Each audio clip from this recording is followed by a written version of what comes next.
Success जीवन JCC के channel में आप सभी का पुनः स्वागत है। जैसा कि आप लोग को पता भी होगा कि हम लोग 3D ज्योमेट्री का जो है वो ऑब्जेक्टिव क्वेश्चन डिस्कशन करने वाले हैं, जिसमें हम लोगों ने उसके पूरे चैप्टर का ऑब्जेक्टिव जितना भी हो सकता था उसको डिस्कस करने वाले हैं। हमने इसके पहले वाले वीडियो में क्वेश्चन नंबर 1 से लेकर 35 तक का जो ऑब्जेक्टिव क्वेश्चन है उसको हम ऑलरेडी डिस्कस कर चुके हैं। अगर अभी तक आप वो वीडियो नहीं देखे होंगे तो आप जाइएगा, इसके प्लेलिस्ट में जाइएगा या फिर जो भी जेसीसी सक्सेस जीवन जेसीसी का प्लेलिस्ट है उसमें जाइएगा और आपको वहाँ 3D का जो है जितना भी ऑब्जेक्टिव हम ऑलरेडी पार्ट 1 में डिस्कस किए हैं वो आपको वहाँ मिल जाएगा। और नहीं तो फिर वीडियो के डिस्क्रिप्शन बॉक्स में जाइएगा, वहाँ आपका पार्ट 1 का जो भी वीडियो होगा वो आपको मिल जाएगा। और हम लोग क्वेश्चन नंबर 1 से 35 तक ऑलरेडी डिस्कस कर चुके हैं। अब हम लोग क्वेश्चन नंबर 36 से शुरू करेंगे। ध्यान दीजिएगा कि ये जो चैप्टर है वो परीक्षा के दृष्टिकोण से काफ़ी इम्पॉर्टेंट चैप्टर है, इसलिए इस चैप्टर को स्किप करने का बिल्कुल प्रयास मत कीजिएगा। और इस चैप्टर से जो क्वेश्चन आता है वो काफ़ी इजी लेवल का आता है। तो अगर आप ये क्वेश्चन आप वीडियो एक बार देख लेते हैं तो कंफर्म है कि अगर इससे क्वेश्चन 10 आ रहा है तो 10 में आप 8 या 9 क्वेश्चन जो है बिल्कुल आराम से बना सकते हैं। तो बिना वक्त गवाए हुए हम लोग अब शुरू करते हैं आगे की वीडियो को। और ध्यान दीजिएगा, अगर पीछे वाला वीडियो आप देख करके आइएगा तो अब जो है हम लोग पहले पूरे प्रोसेस से चल रहे थे, अब क्वेश्चन को हम लोग शॉर्टकट तरीके से चलेंगे और उसको सोल्व करने का प्रयास करेंगे। तो इसलिए मेरे तरफ से ये गुजारिश है कि आप इस वीडियो को देखने से पहले पीछे वाला वीडियो देखें, ताकि आगे जो भी हम कंटिन्यू करें वो आपको अच्छी तरह से समझ में आए। अब आइए शुरू करते हैं क्वेश्चन नंबर 36 से। हम लोग क्वेश्चन नंबर 36 क्या बोल रहा है, देखिए कह रहा है क्या कि यदि दो तल दिया गया है। एक तल है 2x - 4y + 3z बराबर कितना है 5 है, और दूसरा तल है x + 2y + λz बराबर कितना है 12 है। कह रहा है क्या, आपस में लंब है। आपस में क्या है, लंब है। दोनों जो है आपस में लंब है। तो हम लोग क्या करेंगे, इसका निकालेंगे दिक् कोसाइन, इस तल का और इस तल का, दोनों तल का। तो इस तल के लिए देखिए, अगर L1 का मान 2 है, इसको L1 बोलते हैं, ये LMN होता है, LMN होता है। तो ये L1, M1 का मान कितना -4, N1 का मान कितना 3। यहाँ से L2 का जो मान होगा वो कितना होगा 1, इसके आगे कुछ नहीं तो कितना 1। M2 का जो मान होगा वो कितना होगा 2 होगा, और N2 का जो मान होगा वो आपका लैम्डा होगा। ठीक है। अब क्या होता है कि कह रहा है कि दोनों जो है आपस में लंब है। तो ऑलरेडी जो हम फर्स्ट वीडियो है उसमें आप बता चुके हैं कि लंब होने का शर्त क्या होता है। लंब होने का जो शर्त होता है वो क्या होता है, L1 L2 plus M1 M2 और plus N1 N2 is equal to क्या होता है 0 होता है। ये होता है लंबवत होने का शर्त। तो देखिए L1 का वैल्यू कितना 2 है, L2 का वैल्यू कितना है 1 है, M1 का वैल्यू -4, M2 का वैल्यू 2, N1 का वैल्यू 3 और N2 का वैल्यू लैम्डा बराबर हो गया कितना 0।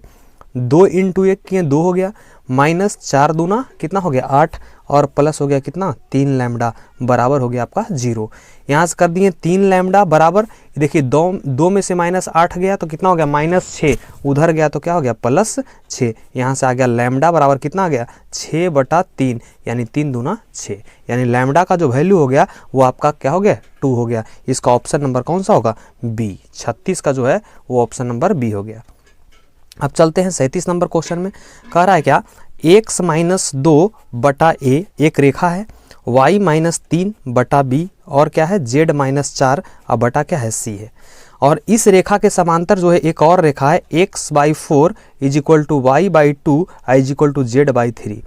अब कह रहा है क्या, इसका समांतर हो, कह रहा है कि ये दोनों रेखा जो है वो समांतर होगा। ठीक है, समांतर है तो कौन सा कंडीशन जो है, ये 4 कंडीशन दिया गया है, ये चारों कंडीशन बताना है कि कौन सा कंडीशन जो है आपका सही है। तो ये भी आप लोग को बताया जा चुका है ऑलरेडी। समांतर होने का शर्त क्या होता है, समांतर होने का जो शर्त होता है वो क्या होता है, तो इसका जो दिक् अनुपात होता है उसका अनुपात क्या होना चाहिए, बराबर होना चाहिए। दिक् अनुपात का अनुपात बराबर होना चाहिए। तो दिक् अनुपात क्या है, इसको हम लोग क्या कहते हैं L1/L2 होता है, M1/M2 होता है और N1 क्या होता है N2। अगर ये कंडीशन को सेटिस्फाई करता है यानी क्या है कि दोनों रेखाएं एक दूसरे के समांतर है, और अगर इस कंडीशन को सेटिस्फाई करता है यानी दोनों रेखाएं जो है, दोनों जो तल है वो क्या है लंबवत है। ठीक है, चलिए L1 का वैल्यू कितना है a है, देखते हैं नीचे वाला जो होता है इसमें कितना है, L2 का वैल्यू 4 है, M1 का वैल्यू कितना है b है, M2 का वैल्यू कितना है 2 है, और N1 का वैल्यू c है, और N2 का वैल्यू कितना है 3। ये हो गया L1 M1 N1 L2 M2 N2, ठीक है। अब देखिए यहाँ से तिरछा तिरछी गुना कर लेते हैं, पहले ये दोनों को लेके चलते हैं, A/4 is equal to B/2, यहाँ से लेके चलते हैं। और देखिए यहाँ से ये हो गया कितना 2A बराबर कितना हो गया 4B, 2 से 2 दूना 4, यानी आ गया यहाँ से कितना A बराबर 2B आ गया, A बराबर कितना आ गया 2B आ गया। अब देखिए आगे हम लोग चलते हैं कितना कि B/2 इज इक्वल टू क्या है C/3, यहाँ से लेके चलते हैं तो 3B हो गया, 3B और बराबर कितना हो गया 2C हो गया, 3B बराबर कितना हो गया 2C। अब हम लोग प्रयास करेंगे क्या करने का। अब देखिए इतना जाने का ज़रूरत भी नहीं था, इसमें आगे सोल्व करने का ज़रूरत भी नहीं था, डायरेक्ट हम लोग क्या करेंगे यहीं से ऑप्शन हम लोग मिलाते हैं। तो ऑप्शन देखो A/4 B/2 C/3 है, ये देखिए ऑप्शन आपको कहाँ मिल रहा है C में मिल रहा है। लेकिन कभी कभी क्या होगा कि इस तरह से नहीं दे करके आपको बराबर के रूप में करके देगा, तो ये आप इसको सोल्व कर लीजिएगा और सोल्व करने के बाद तब जो है आपका आंसर निकल करके आएगा वहाँ। कभी कभी क्वेश्चन में वैसे भी दे देता है, ठीक है। तो आप देख लीजिएगा दोनों तरह से कि ऑलरेडी इस तरह का क्वेश्चन हम एक ऑलरेडी पीछे डिस्कस किए हैं, तो आप वो वीडियो जाकर देखिएगा, वहाँ से आपको समझ में आ जाएगा, ठीक है। यानी इसका भी ऑप्शन नंबर कौन सा था C, देखिए यहीं पर इसका आंसर आ गया है, खाली कंडीशन लगाने के बाद ही। अब देखिए 38 नंबर क्वेश्चन में चल रहे हैं, क्या बोल रहा है कि एक सच और वक्र y is equal to sine x, y is equal to sine x का ग्राफ कैसे बनता है, इस प्रकार से बनता है graph y is equal to sine x का। अब कह रहा है कि इसका जो है एक सच के साथ कह रहा है कि एक सच और वक्र y बराबर साइन एक्स, ये जो वक्र दिया गया है ये किसका है y बराबर किसका बना हुआ है साइन एक्स का। तो कह रहा है 0 से लेकर के और पाई के बीच में जो है वो कितना, 0 से लेकर के पाई, ये आपका हो गया कितना 0 से लेकर के हो गया आपका पाई, ठीक है। तो 0 से लेकर के पाई के बीच में तक का जो क्षेत्र है उसका क्षेत्रफल क्या होगा, 0 से लेकर के पाई तक के बीच का जो क्षेत्रफल होगा वो क्या होगा। तो देखिए यहाँ से एक जो है वो फार्मूला आता है, वो ध्यान में रखिएगा कि कभी अगर ऐसा रहे fx dx रह जाए जो कि 0 से लेकर के 2a तक रहे, अगर उसका वैल्यू जो है वो f2a माइनस एक्स dx 0 से लेकर कितना रह जाए 2a तक रह जाए, अगर इस तरीका से अगर कोई कंडीशन सेटिस्फाई करता है तो उसका जो बनता है फार्मूला वो क्या होता है fx dx का इंटीग्रेशन 0 से लेकर के 2a तक, ये बनता है 2 जो है बाहर निकल जाता है, 2a बाहर होता है, ये होता है कितना fx dx, ये आपका होता है फार्मूला। तो ये जो साइन वाला जो है वो इस कंडीशन को सेटिस्फाई करता है, ये कंडीशन अगर सेटिस्फाई होगा तब ये फार्मूला लगाना है। तो ये कंडीशन सेटिस्फाई करता है तो ये वाला फार्मूला हम लोग लगाएंगे, ठीक है। तो ये फार्मूला में क्या होगा, तो यहाँ से लिखेंगे क्या fx dx, तो fx की जगह क्या है साइन x dx होगा। साइन x dx कहाँ से 0 से लेकर कहाँ तक 2a तक, 0 से लेकर कहाँ तक 2a तक होगा, ठीक है। तो 2a नहीं है यहाँ पर, क्या है 2a नहीं है, क्या है पाई है, दिख रहा है। यहाँ से जो है वो क्या होगा 2a तक कर दिए। अब देखो क्या है कि यहाँ से हम लोग क्या काम कर सकते हैं कि अगर 2 को कर दिए इस प्रकार से और लिखेंगे क्या साइन x dx और 0 से लेकर कहाँ करेंगे π/2 तक, 0 से लेकर के π/2 तक। अब यहाँ से क्या हो जाएगा, अगर बात किया जाए, हम इधर इसको नोट कर रहे हैं, तो यहाँ से a बराबर हो जाएगा क्या, a बराबर हो जाएगा 2 इंटू, ये जो कहने का मतलब ये 2 है ये बाहर हो गया, और ये है साइन x का जब इंटीग्रेशन करते थे आते क्या माइनस कॉस x आता है, कहाँ से कहाँ तक 0 से लेकर के π/2 तक, ठीक है, 0 से लेकर के π/2 तक किए। अब देखो यहाँ से क्या है कि 2 का हो गया 2 और यहाँ से क्या है एक बार रखेंगे cos x की जगह रखेंगे π/2 और एक बार रखेंगे कितना 0, तो हो गया cos π/2 माइनस cos π/2, तो ये आता है कितना 0, -0 तो लिखे तो कोई फायदा नहीं है, और ये होगा क्या cos क्या होगा 0, तो cos 0 का वैल्यू कितना होता है 1 और आगे माइनस लगा हुआ, आगे जो है वो क्या लगा हुआ है यहाँ पर माइनस, और माइनस क्या हो जाएगा ये प्लस हो जाएगा, ठीक है। तो यहाँ से हो गया कितना 2 इंटू 0 + 1 कितना हो गया 2, 1 हो गया, यानी कितना हो गया 2, क्या आ जाएगा यहाँ पर आपका इसका जो क्षेत्रफल आ गया वो आपका 2 आ गया। क्वेश्चन नंबर 38 का जो क्षेत्रफल है वो कितना आ गया 2, यानी इसका जो ऑप्शन होगा कौन सा होगा बी सही होगा, ठीक है। क्वेश्चन नंबर 38 का हो बी होगा। हम लोग इस तरह से 36, 37, 38 तीनों क्वेश्चन जो है डिस्कस कर चुके हैं, 36, 37 और 38। अब हम लोग चलते हैं आगे क्वेश्चन नंबर 39 की तरफ चलते हैं, ठीक है। देखिए क्वेश्चन नंबर 39 क्या बोल रहा है, बहुत इजी क्वेश्चन 39 कह रहा है यदि किसी सरल रेखा PQ, एक सरल रेखा है क्या है PQ है, मान ली ये P है और ये आपका Q है, एक सरल रेखा PQ है, इसका जो दिक् कोज्या है, देखिएगा ध्यान से, दिक् कोज्याएं जो है ये क्या है, इसका दिक् कोज्याएं है L, M, एन है, ठीक है, एल एम एन है। ये किसका, ये बात कर रहा है किसका, पी क्यू का दिक् कोजिया। कौन से रेखा का, पी क्यू का दिक् कोजिया का बात किया है, तो एल एम एन है। लेकिन अब कह रहा है तो सरल रेखा क्यू पी का दिक् कोजिया निकालना है, मतलब अब पी क्यू का नहीं, अब किसका बोला है, क्यू पी की दिक् कोजियाएं, क्यूपी की दिक् कोजियाएं। तो जो क्यूपी का दिक् कोजियाएं होगा, जस्ट खाली केवल क्या किया है, इस लाइन को उलट दिया है केवल, ठीक है, उलट दिया। तो जब भी जानते हैं सदिश में जब भी क्या होता है, उलटता है तो क्या होता है, निगेटिव साइन लगता है, यानी जो एल था वो हो जाएगा माइनस एल, जो एम था वो हो जाएगा माइनस एम, और जो एन था वो क्या हो जाएगा, माइनस एन हो जाएगा। यानी क्यूपी जो रेखा है उसका दिक् कोजिया क्या हो जाएगा, minus l minus m minus n. तो ये हो जाएगा ऑप्शन नंबर कौन सा, सी। ध्यान दीजिएगा, जब भी इस तरह क्वेश्चन है, पी क्यू का है एल एम एन, तो क्यू पी जो है उसको उलट के है तो minus l minus m minus n, इसका भी ऑप्शन नंबर कौन सा हो गया, सी हो गया।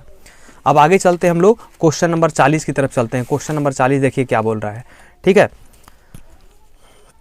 क्वेश्चन नंबर 40 क्या बोल रहा है, 2 कॉमा कितना है, 2 कॉमा -1 कॉमा -2 ये दिया गया है। इसका कह रहा है दिक् अनुपात वाले रेखा की दिक् कोजियाएं होगी, इसका भी निकालना है दिक् कोजिया। तो आप लोग को कितना बार हम दिक् कोजिया निकालने के लिए बता चुके हैं, ठीक है। ये आपका दिया गया है दिक् अनुपात, क्या दिया गया है, दिक् अनुपात अगर दिया हुआ रहे और दिक् कोजिया निकालना रहे तो बहुत ईजी है, ठीक है। आप पीछे वाला वीडियो देखिएगा आपको तुरंत समझ में आ जाएगा। ये क्या है, 2 का लिखेंगे 2, और बाकी जो भी है इसका स्क्वायर को लिखते हैं अंडर रूट में करके। तो बताइए 2 का स्क्वायर करेंगे 4, -1 का स्क्वायर 1, और फिर से -2 का स्क्वायर कितना हो गया 4। ये पहले 2 को लिख लिए, फिर अब लिखेंगे किसको, -1 को, और फिर से सेम इसका स्क्वायर इसका स्क्वायर इसका स्क्वायर, और तीनों को ऐड करना है। मतलब 4 + 1 प्लस फिर से कितना होगा 4, और फिर से अब कितना आएगा -2। मतलब एक बार इसको लिखना है और सबका अंडर रूट में स्क्वायर, एक बार -1 को, फिर में अंडर रूट में स्क्वायर सबका, और फिर एक बार इसको, और फिर से सबको। ये इस प्रकार से अगर दिक् अनुपात दिया हुआ रहे और दिक् कोजिया निकालना हो तब इस तरीका का इस्तेमाल करते हैं। यहाँ से 2 हो गया, और 4 4 8 और 1 कितना हो गया 9, 9 का वर्गमूल कितना होता है 3, तो 2/3 -1/3, और फिर से -2 कितना हो गया 3 हो गया। ये आपका निकल करके आ गया। तो देखिए इसमें ऑप्शन नंबर कौन सा दिख रहा है, इसमें ये जो है ऑप्शन नंबर क्या दिख रहा है, ये जो है इससे मेल खा रहा है। फिर से देखिए अगला 41 नंबर क्वेश्चन, बहुत ईजी क्वेश्चन है। क्या कह रहा है, वाई जेड जो है उस तल का समीकरण है। कौन से तल के बारे में बात कर रहा है, वाई जेड तल का। तो बताइए, आप लोग को पहले ऑलरेडी हम बता चुके हैं कि वाई जेड तल है, तो वाई जेड तल का समीकरण क्या होगा, कोई भी तल रहे उसका समीकरण निकालना हो तब क्या काम करते हैं, जो उसमें नहीं है वो बराबर होता है 0, ठीक है। मतलब वाई जेड बोला है तो इसमें कौन सा अक्ष नहीं है, एक अक्ष नहीं है, तो इसमें हो जाएगा इसका वाई जेड तल का जो समीकरण होगा, वाई जेड तल का समीकरण जो होगा वो क्या हो जाएगा, वो हो जाएगा x बराबर हो जाएगा कितना 0। अगर वही पूछ देता जेड एक्स तल का समीकरण, कौन एक्स का, जेड एक्स का, तब क्या करते उसमें कौन नहीं है, y नहीं है, तो हो जाता कितना y बराबर 0 हो जाता, ठीक है। यानी इसका ऑप्शन कौन सा है, बी सही है। ये आते हैं, चलिए क्वेश्चन नंबर 42 में चलते हैं। क्वेश्चन नंबर 42 क्या कर रहा है, समतल दिया गया है 5x - 6y + 7z और -8 बराबर 0। कह रहा है कि समांतर किसी समतल का समीकरण है। अब बताइए, देखिए ऑलरेडी आपको हम इस तरह का क्वेश्चन बता चुके हैं कि जब भी किसी तल के अगर समांतर करना हो तब क्या होता है, x वाला वैल्यू y वाला और जो z वाला टर्म होता है उस समान होता है, केवल जो कांस्टेंट टर्म होता है उसमें केवल अंतर आता है। तो देखिए इस क्वेश्चन में ये 5x - 6y + 7z -8 बराबर क्या है 0। तो क्या बोले, x वाला y वाला और जो z वाला रहेगा वो समान रहेगा, बस कांस्टेंट टर्म में अंतर आएगा। देखिए 5x - 6y + 7z यहाँ तक सही है, और ये -8 है, ये कितना है 5 है। तो बताइए दोनों में कांस्टेंट टर्म में केवल अंतर है, यानी इसका ऑप्शन ये क्या है, सही है। इसमें देखिए 5x सही कितना है 6x है, तो x वाला ही नहीं मिल रहा है, तो आगे कोई चेक करने से कोई फायदा नहीं है। ये क्वेश्चन चेक करते हैं। ये देखिए 5x - 6y, यहाँ क्या कर रहा है +6y, देखिए चिन्ह में अंतर हो रहा है, तो 42 का सी भी जो है वो ऑप्शन क्या है, गलत है। बस केवल ध्यान ये रखना है कि अगर किसी तल के समतल के समांतर बोलेगा तो बस अंतर जो होना चाहिए वो केवल किस में होना चाहिए, कांस्टेंट टर्म में अंतर होना चाहिए। कांस्टेंट टर्म के अलावा किसी भी अगर में अंतर है तो वो ऑप्शन गलत होगा। तो बताइए 42 का जो है वो ऑप्शन नंबर कौन सा हो जाएगा, ए, क्योंकि सब सेम है और केवल कांस्टेंट टर्म में अंतर उसी में है, ठीक है। आगे क्वेश्चन कह रहा है क्या, निम्नलिखित में से कौन सा तल जेडेक्स तल के समांतर है? जेडेक्स तल के क्या है? समांतर है। तो जेडेक्स तल के समांतर बोलेगा तो उसमें बच कौन रहा है? y बच रहा है। तो y बराबर क्या हो जाएगा? समांतर करने के लिए क्या होता है, बोलते हैं क्या, कांस्टेंट टर्म में डिफरेंस होना चाहिए केवल। तो y बराबर क्या हो गया? Constant term. y बराबर क्या हो गया? कांस्टेंट। k जो है वो उसका कोई वैल्यू है, कांस्टेंट टर्म है। तो y बराबर क्या हो जाएगा? k। यानी 43 का जो सॉल्यूशन हो जाएगा वो आपका हो जाएगा क्या? b हो जाएगा। ठीक है, अब 44 में चलते हैं। कह रहा है क्या, एक सच की दिक् कोज्याओं का योग होगा। बताइए, एक सच का दिक् कोज्या आप लोग को निकालने के लिए हम बताए थे कि किसी भी अच का दिक् कोज्या निकालना हो तो हम लोग क्या काम करते हैं, जो अच है, जो अच का दिक् कोज्या निकालने बोलेगा उस अच को 1 रखेंगे और बाकी सबको क्या रखेंगे? 0 रखेंगे। तो एक सच का बोला है तो x वाला का वैल्यू कितना होगा? 1, और y और z जो है दोनों क्या हो जाएगा? 0 हो जाएगा। y और z दोनों जो है वो आपका क्या हो जाएगा? 0 हो जाएगा। ठीक है, जो अच को निकालने बोलेगा दिक् कोज्या उसका केवल 1 रखना है, बाकी सबका 0 रखना है। अब बोला है इसका योग बोल दिया है, तो बताइए इसका योग कितना आसान है, कितना है? 1 + 0 + 0 यानी कितना हो गया? 1। यानी एक सच का दिक् कोज्या जो है उसका सम करेंगे, उसका योग करेंगे तो कितना आएगा? 1 आएगा। अगर आप एक सच का बात कर रहे हैं, अगर वाई एच भी रहेगा तो वाई एच का भी दिक् कोज्या का योग कितना आएगा? 1 ही आएगा, क्योंकि वाई एच में यहाँ पर 1 होगा, और जेड एच का दिक् कोज्या अगर निकालना होगा तो जेड एच में यहाँ 1 होगा, बाकी ये सब क्या होगा? 0 होगा। ठीक है, तो उसका भी कितना आएगा? 1 ही आएगा। तो जो 44 नंबर क्वेश्चन था उसका ऑप्शन नंबर क्या हो गया? ए हो गया। अब चलते हैं 45 नंबर क्वेश्चन में। 45 क्या बोल रहा है? कह रहा है कि L1 है, M1 है और क्या है? N1 है, और फिर क्या है? L2 है, M2 है और क्या है? N2 है। ये दिक् कोज्या है। ये क्या है? दिक् कोज्या है। तो हम लोग को निकालना है थीटा का मान। तो बताइए, ऑलरेडी आप लोग को ये फार्मूला ही हम लिखवा चुके हैं कि cos थीटा बराबर क्या होता है? L1 L2 plus M1 M2 और प्लस क्या होता है? N1 N2। यहीं से तो आता है क्या करने का शर्त? लंबवत होने का शर्त। लंबवत मतलब थीटा का मान कितना होता है? 90। और जब cos 90 रखते हैं तो cos 90 का मान कितना होता है? 0 होता है। तो वहाँ से L1 L2 plus M1 M2 plus N1 N2 का मान कितना के बराबर? 0 के बराबर। वो इसी फार्मूला से आता है। तो इसमें हम लोग से पूछा था किसका? cos थीटा का वैल्यू पूछा है। देखिए cos थीटा, तो cos थीटा का वैल्यू क्या होता है? L1 L2 M1 M2 plus N1 N2। देखिए ऑप्शन किस में आ रहा है? L1 L2 M1 M2 N1 N2, यानी ऑप्शन नंबर इसका कौन सा सही है? सी सही है, 45 का। अब चलते हैं 46 में। 46 में क्या कह रहा है? देखिए फिर से वही इजी क्वेश्चन हो गया। क्या कह रहा है कि -4, 3, -4, -3, 7 है, और एक कितना है? -1, 5 है। अब कह रहा है ये दोनों के बीच का दूरी निकालने बोल रहा है। तो इस तरह का क्वेश्चन देखिए हम ऑलरेडी करवा चुके हैं, किसमें? आपका वीडियो नंबर 1 में करवा चुके हैं। तो आप फिर से जाइएगा और वीडियो नंबर 1 को जरूर देखिएगा। अगर वीडियो नंबर 1 को आप देखते हैं तो आपको बहुत सारा जो क्वेश्चन है वो ऑलरेडी क्लियर हो जाएगा। तो ये भी क्वेश्चन हम आप लोग को होमवर्क के लिए छोड़ रहे हैं। देखिए इसी तरह का क्वेश्चन एक वीडियो नंबर 1 में हम 32 नंबर छोड़े हैं, जिसमें दोनों का बीच का क्या निकालना है? दूरी। इसमें भी दूरी और उसमें भी क्या है? दूरी निकालना है। इसलिए आप जरूर उस चीज़ को जाकर के देखिएगा, बिल्कुल हल्के में नहीं लीजिएगा ये सब क्वेश्चन को।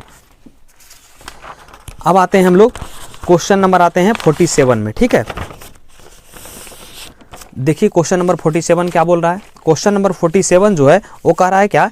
एक समतल है। ठीक है, क्वेश्चन नंबर 47 जो है वो देखिए क्या कह रहा है। 47 का सॉल्यूशन में हम लोग चलते हैं। 47 क्या कह रहा है? एक सरल रेखा XYZ धन अक्ष के धन दिशा के साथ अल्फा बीटा और गामा कोण बनाता है। अल्फा बीटा और गामा कोण मतलब x अक्ष के साथ अल्फा बना रहा है, y अक्ष के साथ बीटा बना रहा है और z अक्ष के साथ क्या बना रहा है? गामा बना रहा है। तो कह रहा है क्या? तो कौन सा कंडीशन सही होता है? तो होता है cos square alpha plus cos square beta और प्लस क्या होता है? cos स्क्वायर गामा बराबर कितना होता है? 1। और यहीं से अगर आप लोग को याद होगा तो जो क्वेश्चन नंबर हम लोग किए थे फर्स्ट वीडियो में देखिए क्वेश्चन नंबर जो हम लोग 6 किए थे, तो ये जो साइन स्क्वायर अल्फा, इसमें cos स्क्वायर अल्फा दिया गया है, लेकिन ये वाला 6 नंबर में क्या दिया है? Sine square alpha. तो यहाँ से जब किए थे cos अल्फा क्या किए थे? 1 - साइन स्क्वायर अल्फा लिखे थे ना। तो अगर वो आदि होगा तो वहाँ से क्या होता है? वहाँ से एक कंडीशन आता है क्या? Sine square alpha plus sine square beta plus sine square gamma बराबर कितना आता है? 2 आता है। लेकिन अगर cos स्क्वायर रहता है तो उसका वैल्यू कितना आता है? 1 आता है। ठीक है, तो ये आपको मिल जाएगा ऑप्शन नंबर डी में, देखिए मिल जाएगा। ठीक है, अब आते हैं 48 में। 48 में क्या कर रहा है कि अंतःखंड रूप में तल का मानक समीकरण होता है। तो अंतःखंड रूप में क्या होता है? x/a प्लस y/b बराबर 1 पढ़े होंगे आप लोग, किसमें? क्लास 11 में पढ़े होंगे। ठीक है, लेकिन यहाँ पर 3D चल रहा है तो इसमें x भी रहेगा, y भी रहेगा और z भी रहेगा। तो x/a प्लस y/b अब प्लस z/c और बराबर क्या होता है? 1। ये होता है अंतःखंड रूप में समीकरण होता है तल का। ठीक है, तो ये ऑप्शन नंबर आपका कौन सा हो गया? बी। 48 का आपका हो गया बी। अब आते हैं 49 में। 49 में क्या कर रहा है, फिर से देखिए मूल बिंदु से -3 -4 -5 की दूरी होगी। कौन सा बिंदु से, मूल बिंदु से। तो मूल बिंदु का निशान क्या होता है 0, 0, 0 और यहाँ से एक बिंदु है कितना -3 -4 -5। तो बोल रहा है यहाँ से लेकर के यहाँ तक का हमको दूरी बताना है। अगर हम इसको O कहते हैं, इसको A कहते हैं, तो हमको निकालना है किसके बीच का दूरी, OA के बीच का दूरी, OA के बीच का दूरी। तो अगर OA का बीच का दूरी लगाना है तो या तो आप दूरी सूत्र लगा ले, और दूरी सूत्र को लगा कर लिख सकते हैं, और या तो फिर डायरेक्ट क्लास 10 में आप फार्मूला पढ़े होंगे x² + y² प्लस क्या पढ़े होंगे z²। ठीक है, वहाँ पढ़े होंगे x² √x² + y², लेकिन यहाँ 3 डायमेंशन है तो √x² + y² प्लस क्या होगा z²। तो देखिए यहाँ से x², तो यहाँ से कितना हो गया -3 का स्क्वायर प्लस y² यानी -4 का स्क्वायर और z² यानी -5 का स्क्वायर। यहाँ से देखिए -3 का स्क्वायर किए 9, 4 का स्क्वायर हो गया 16 और -5 का स्क्वायर कितना हो गया 25। तो यहाँ से कितना 25 और 16 हो गया कितना 41, 41 और 9 कितना हो गया √50 हो गया। रूट कितना आ गया 50, और √50 को जब करते हैं तो ये कितना आ गया 5√2 आ गया। ठीक है, यानी जो इसका ऑप्शन होगा वो ऑप्शन कौन सा होगा, बी होगा। ये आप लोग को 50√2 को लिखने आ जाएगा ना। 50√2 को क्या लिख सकते हैं, यहाँ से देखिए तो इस प्रकार से लिख सकते हैं 2 × 5 × 5, अंदर 2 को 5 तो बाहर क्या निकलेगा 1 5 निकलेगा। ठीक है, अब आते हैं क्वेश्चन नंबर 50 में। हम लोग क्वेश्चन नंबर 50 क्या बोल रहा है देखिएगा, कह रहा है यदि किसी सीधी रेखा की दिक् को जाए कितना है 3/√ कितना है 77 है, इसके बाद कितना है -2/√ कितना है 77 है, और अगला कितना है 1 से। मतलब क्या है, ये एक सच का लिख दिया है, ये लिख दिया L1 का मान, ये लिख दिया M1 का मान, और ये क्या है N1 का। तो इसका मान आप लोग को क्या करना है, निकालना है। तो बताइए जो √77 आता था कब आता था, √77 कब आता था, जब इसका स्क्वायर करते थे, इसका स्क्वायर करते थे और इसका स्क्वायर करते थे, तब √77 आता था। तो अब देखिए क्या है कि हम लोग रख करके एक बार ऑप्शन से देख सकते हैं कि कितना मान रखें कि हमको आना चाहिए। ठीक है, तो देखिए कितना रखना पड़ेगा हम लोग को, इसका स्क्वायर और इसका स्क्वायर करते हैं तो नीचे वाला का स्क्वायर आता है। तो बताइए √77 बराबर क्या लिख सकते हैं, यहाँ से क्या लिख सकते हैं √3 का स्क्वायर, √3 का मतलब 3 है तो हो जाएगा कितना 3 है, √3 नहीं है 3 का स्क्वायर, फिर ये कितना है -2 का स्क्वायर और प्लस ये कितना हो गया x का स्क्वायर, और इसका हम लोग क्या लेते हैं रूट लेते हैं। ठीक है, तो ये स्क्वायर दोनों तरफ वर्ग कर देंगे, दोनों तरफ वर्ग करेंगे तो ये अंडर से ये अंडर कट जाएगा, बचेगा कितना 77, और 3 का स्क्वायर 9 -2 का स्क्वायर कितना हो गया 4 और हो गया कितना x स्क्वायर हो जाएगा। मतलब जो भी है ये x स्क्वायर हो गया। यहाँ से लिख सकते हैं कि 77 -9 और 4 कितना है 13, इधर प्लस में, इधर 13 क्या हो जाएगा माइनस में, अब बराबर कितना हो गया x स्क्वायर। तो यहाँ से देखिए 77 में से 13 गया कितना हो गया 64 और बराबर कितना हो गया x स्क्वायर। यहाँ से x बराबर क्या हो गया स्क्वायर है इधर अंडर में 64 और 64 का जो वर्गमूल हो गया वो आपका कितना हो गया 8 हो गया, यानी x का मान कितना हो गया 8 हो गया। तो ये x वाला को कैसे लिखते हैं, तो जो x का वैल्यू आया 8, अब बटा नीचे में क्या करते हैं √77 है तो नीचे रूट कितना हो गया 77, यानी इसका जो ऑप्शन होगा वो ऑप्शन कौन सा हो जाएगा बी हो जाएगा। ठीक है, 50 का हो गया बी। अब हम लोग बहुत तेज गति से अपने मंजिल की ओर चल रहे हैं, 51 में पहुंच चुके हैं। कह रहा यदि दो रेखाओं का दिक् अनुपात, दो समांतर रेखाओं का दिक् अनुपात, ठीक है, दो समांतर रेखा है और दोनों का दिक् अनुपात दिया है 1,5,3 और एक का दिया है 20,10,6। ये दिक् अनुपात से समांतर करने का शर्त, फिर लंबवत करने का शर्त, दुनिया भर क्वेश्चन पूछ चुका है। ठीक है, और हम बहुत बार इस क्वेश्चन को डिस्कस भी कर चुके हैं। फिर से देखिए एक बार फिर से आ गया, समांतर करने का शर्त क्या बताए थे, इसको L1 बोलते हैं, इसको M1, इसको N1, इसको L2, इसको M2 और इसको N2 बोलते हैं। ठीक है, तो समांतर होने के लिए क्या होता है, समांतर होने के लिए क्या होता है L1/L2 = M1/M2 और = क्या होता है N1/N2 होता है। तो देखिए L1 का मान कितना है 1 है, L2 का मान कितना है 20 है, M1 का मान कितना है 5 है और M2 का मान कितना है 10 है, N1 का मान कितना है 3 है और N2 का मान कितना है 6 है। कोई भी लेके चलिए आप दोनों में से किसी को भी, या तो ये दोनों को या तो ये दोनों को, किसी को भी लेके चलिए, हमको x का मान निकालना है। गलती मत कीजिए कि ये दोनों को लेके चलेंगे, तो ये दोनों को अगर लेके चलिएगा तो किसी का मान नहीं निकल पाएगा। ठीक है, तो अगर हम 1/20 और बराबर 5/10 लेके चलते हैं तो बताइए 5 इकाई 5 और 5 दूना कितना हो गया 10। अब तिरछा तिरछी गुना कर लेते हैं तो बताइए 2 से करेंगे x में तो कितना होगा 2x, और 20 से करेंगे 1 में तो कितना हो गया 20। यहाँ से आ जाएगा x बराबर 20 और बटा 2, 2 से 2 दहें के 20, यानी x का जो वैल्यू है वो कितना आ गया, x का वैल्यू आ गया आपका 10। तो देखिए इसमें x का वैल्यू जो है 10 वो ऑप्शन नंबर किस में, ए में है। तो 51 का हो गया क्या, 51 का हो गया ऑप्शन नंबर ए। अब चलते हैं क्या, अब हम लोग चलते हैं क्वेश्चन नंबर 52 में। देखिए क्वेश्चन नंबर 52 क्या बोल रहा है। क्वेश्चन नंबर 52 जो है कह रहा है क्या, यदि दो समांतर रेखाओं का दिक् अनुपात दिया गया है। एक समांतर रेखा का दिक् अनुपात है A1 B1 और C1, और एक समांतर रेखा का है A2 B2 और क्या है C2 है। बताइए समांतर होने का, फिर से बोल दिया यहाँ पर शर्त, समांतर होने का शर्त पिछला ही क्वेश्चन में करना था। क्या करना था, समांतर होने का शर्त क्या था, वो एक बार याद कीजिए उसको। समांतर होने का शर्त का क्या था, A1/A2 is equal to L1/L2 उसमें माने थे, इसमें A1 B1 C1 दिया है तो A1 B1 C1 मानेंगे। यहाँ क्या होगा B1/B2 और इज इक्वल टू क्या होता है C1/C2। तो A1/A2 देखिए A1 है, B1 का जगह B1 है, C1 का सबका सेम है, ठीक है। तो यहाँ से क्या काम करेंगे, हमको देखिए मान किसका निकालना है, A1 C2 को, मतलब यहाँ ये वाला को लेना है और ये वाला को लेना है, क्योंकि देखिए B में कहीं पर आ नहीं रहा है, ठीक है। तो हम लोग प्रयास करेंगे क्या करने का, ये A1 का ये और ये लेके चलने का। तो बताइए यहाँ से A1/A2 और इज इक्वल टू क्या हो गया C1/C2। तो यहाँ से देखिए A1 से किए गुना C2 में तो कितना हो गया A1 C2, और बराबर A2 से किए C1 में तो कितना हो गया A2 C1। हम लोग को वैल्यू किसका निकालना है, A1 C2 बटा A2। बताइए A2 जो है किम है, गुना में है, तो इधर आएगा तो कहाँ हो जाएगा, भागा में, यानी A1 C2 बटा A2 और बराबर क्या हो गया C1। तो यही तो पूछ रहा था क्वेश्चन में कि A1 C2 बटा A2 का जो वैल्यू है वो किसके बराबर है। तो देखिए A1 C2 बटा A2 किसके बराबर है, C1 के बराबर, यानी इसका जो ऑप्शन होगा वो ऑप्शन नंबर क्या होगा, डी होगा, ठीक है। चलिए अब चलते हैं क्वेश्चन नंबर 53 में। फिर से वही समांतर होने का शर्त, समांतर लंब दुनिया भर इससे क्वेश्चन पूछ चुका है।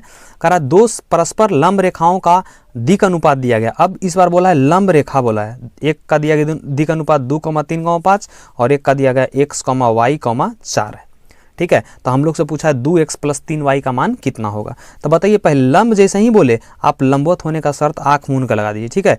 लंबवत होने का शर्त, तो कब लंबवत होता है, जब क्या होना चाहिए L1 L2 plus M1 M2 और प्लस N1 N2 बराबर जो वैल्यू होना चाहिए कितना होना चाहिए 0, ठीक है।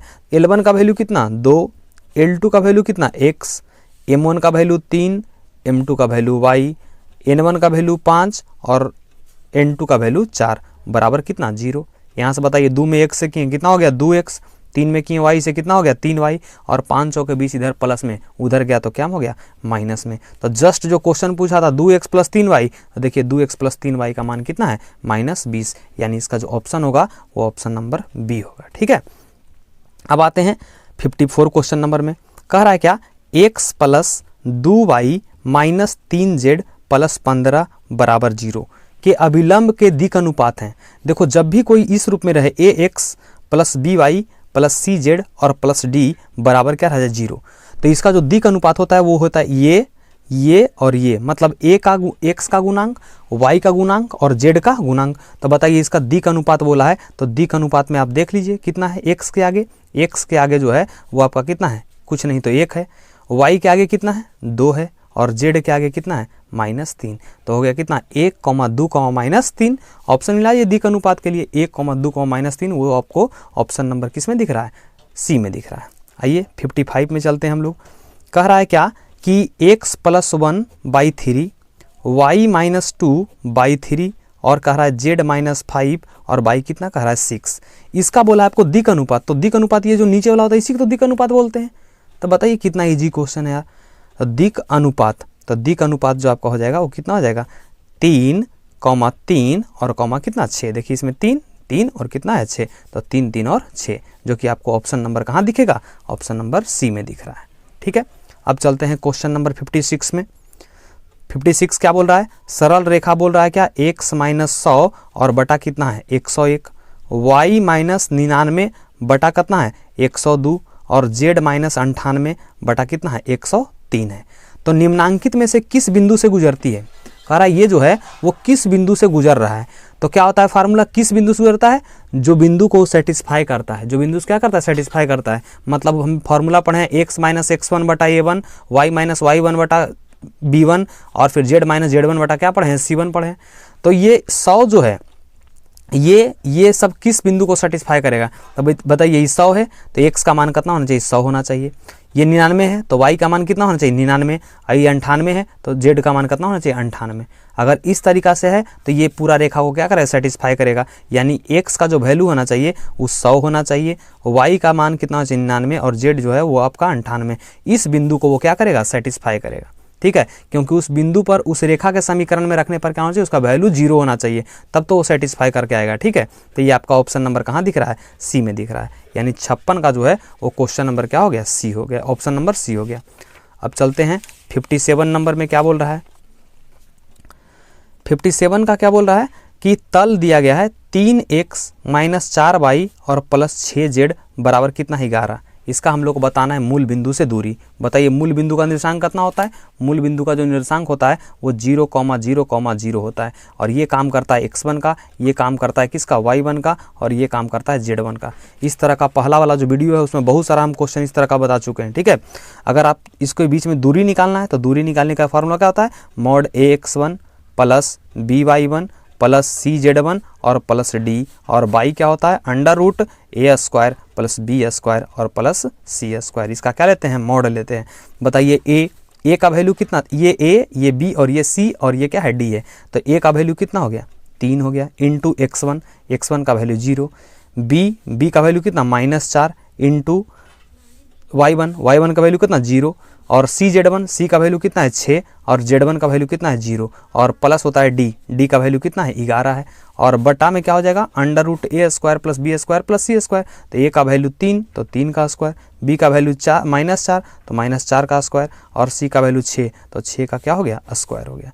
बताइए, ये 0 हो जाएगा, ये भी 0 हो जाएगा, ये भी 0 हो जाएगा, बचेगा केवल कितना? 11 बटा नीचे में 3 का स्क्वायर 9, 4 का स्क्वायर 16, 6 का स्क्वायर 36। तो ये 36 और 16 कितना हो गया? 36 और जो ये हो गया 4 का स्क्वायर 16, 36 और 16 आपका हो जाएगा, ये हो जाएगा 3 का स्क्वायर 9, 4 का स्क्वायर 16, 16 और 9 25, 25 और √6 का स्क्वायर 36, 36 और 25 कितना हो गया? √61 हो गया। यानी आपका यहाँ से आ जाएगा कितना? 11 बटा √61 आ जाएगा, जो कि आपको ऑप्शन नंबर बी में दिख रहा है। तो 57 का आपका हो गया ऑप्शन नंबर बी। अब ये 58 नंबर देखते हैं। कह रहा है क्या? x - 8y - 9z बराबर 12। x - 8y - 9z बराबर 12, ये कह रहा है समांतर तल का समीकरण होगा। तो ये क्वेश्चन हम आपके लिए छोड़ते हैं। ठीक है, क्योंकि इस तरह का क्वेश्चन हम ऑलरेडी बहुत सारा करवा चुके हैं। देखिए, क्वेश्चन नंबर 42 में आपको बताए थे, वो कॉन्सेप्ट को हम बताए थे, सेम ही क्वेश्चन है बिल्कुल। देखिए, दोनों का सेम ही क्वेश्चन है।